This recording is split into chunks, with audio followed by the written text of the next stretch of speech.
पिता, पुत्र और पवित्र आत्मा के नाम में, आमीन।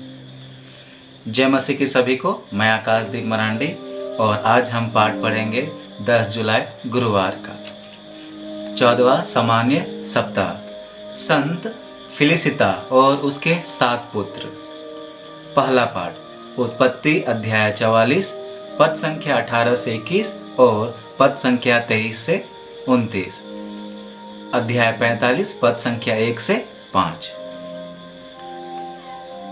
इस पर यूदा ने यूसुफ के पास जाकर कहा, महोदय, मुझे आज्ञा दे, मैं आपसे एक निवेदन करना चाहता हूँ। आप मुझ पर क्रोध न करें, आप तो फिरौन के सदृश है।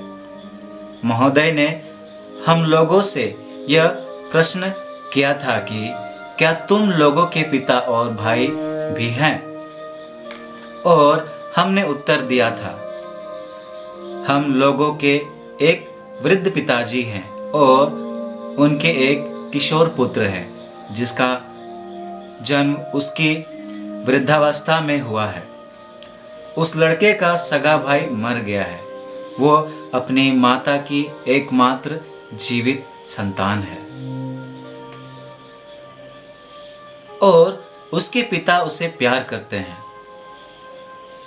आपने हमसे कहा था, उसे मेरे पास ले आओ, मैं उसे देखना चाहता हूँ।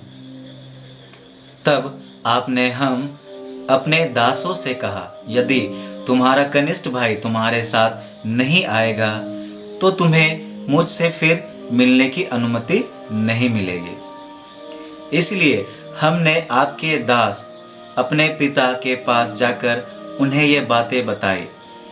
जब हमारे पिता ने हमसे कहा, फिर अनाज खरीदने जाओ, तो हमने उत्तर दिया, हम नहीं जा सकते जब तक हमारा कनिष्ठ भाई हमारे साथ नहीं होगा, तो हमें उस मनुष्य से मिलने की अनुमति नहीं मिलेगी। इस पर आपके दास हमारे पिता ने हमसे कहा, तुम जानते ही हो कि अपनी पत्नी से मुझे 2 ही पुत्र हुए हैं। एक मुझे छोड़कर चला गया और मेरा अनुमान है कि किसी जानवर ने उसे टुकड़े टुकड़े कर दिए हैं, क्योंकि आज तक मैंने उसे फिर कभी नहीं देखा। यदि तुम इसे भी मुझसे ले जाओगे और ये किसी विपत्ति का शिकार होगा, तो तुम मुझे पके बाल वाले को शौक से मारकर अधोलोक पहुंचा दोगे। अब यूसुफ अपने परिचरों के सामने अपने को वश में नहीं रख सका और पुकार कर उनसे बोला, सब के सब बाहर जाओ। तो वहाँ कोई और व्यक्ति नहीं था। जब यूसुफ ने अपने भाइयों को अपना परिचय दिया, किंतु वो इतने जोर से रोने लगा कि मिस्रियों ने उसका रोना सुन लिया और फिरौन के महल में भी इसकी खबर पहुंच गई। यूसुफ ने अपने भाइयों से कहा, मैं यूसुफ हूँ, क्या मेरे पिताजी अब तक जीवित हैं? उसके भाई यूसुफ को देखकर इतने घबरा गए कि वे उत्तर में एक शब्द भी नहीं बोल सके। यूसुफ ने अपने भाइयों से कहा, मेरे और निकट आ जाओ, और वे उसके पास आए। उसने कहा, मैं तुम्हारा भाई यूसुफ हूँ, जिसे तुमने मिस्र में भेज दिया था। अब तुम इसलिए ना तो शोक करो और ना अपने को धिक्कारो कि तुमने मुझे यहाँ भेज दिया, क्योंकि ईश्वर ने तुम्हारे प्राण बचाने के लिए मुझे तुमसे पहले यहाँ भेजा। सुसमाचार मत्ती अध्याय 10 पद संख्या 7 से 15। राह चलते ये उपदेश दिया करो, स्वर्ग का राज निकट आ गया है। रोगियों को चंगा करो, मुर्दों को जिलाओ, कोढ़ियों को शुद्ध करो, नरक दूतों को निकालो। तुम्हें मुफ्त में मिला है, मुफ्त में दे दो।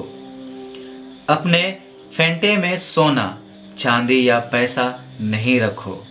रास्ते के लिए ना झोली, ना 2 कुर्ते, ना जूते, ना लाठी ले जाओ, क्योंकि मजदूर को भोजन का अधिकार है। किसी नगर में या गांव में पहुंचने पर एक सम्मानित व्यक्ति का पता लगा लो और नगर से विदा होने तक उसी के यहाँ ठहरो। उस घर में प्रवेश करते समय उसे शांति की आशीष दो। यदि वो घर योग्य होगा तो तुम्हारी शांति उस पर उतरेगी। यदि वह घर योग्य नहीं होगा तो तुम्हारी शांति तुम्हारे पास लौट आएगी। यदि कोई तुम्हारा स्वागत ना करे और तुम्हारी बातें ना सुने तो उस घर या उस नगर से निकलने पर अपने पैरों की धूल झाड़ दो। मैं तुमसे ये कहता हूँ, न्याय के दिन उस नगर की दशा की अपेक्षा सदोम और गमोरा की दशा कहीं अधिक सहनीय होगी। चिंतन। ईश्वर की कृपा हमेशा हमारे जीवन में क्रियाशील है। जिस प्रकार उनकी आशीष योसेफ और उनके भाइयों के जीवन में क्रियाशील थी। जब यूदा ने दखल अंदाजी कर योसेफ को अपने पिता की तकलीफ़ों को बतलाया, उसका हृदय अंततः पिघल गया। अपने लिए पिता के प्यार ने उसे झकझोर कर रख दिया और उन्होंने पुनः अपने पिता के दुख को बढ़ाना नहीं चाहा। यूदा ने एक तरफ अपने भाइयों के लिए दुख सहकर प्रभु यीशु के दुख भोग, मरण और पुनरुत्थान का प्रतिबिंब रखा, जो उनके भाइयों और यूसुफ के बीच समझौता का कारण बना, और उन्होंने अपनी करनी पर पश्चाताप किया। ठीक उसी प्रकार हमें भी ईश्वर की क्रियाशीलता को स्वीकारने की आवश्यकता है।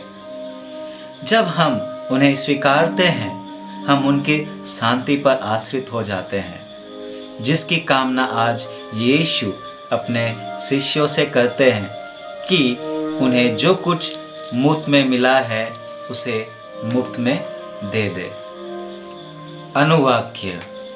प्रभु के अपूर्व कार्य याद करो। जय घोष। हालेलुया।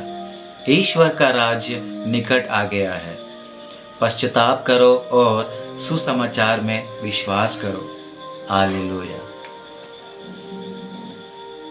पिता, पुत्र और पवित्र आत्मा के नाम में आमीन। ईश्वर को धन्यवाद।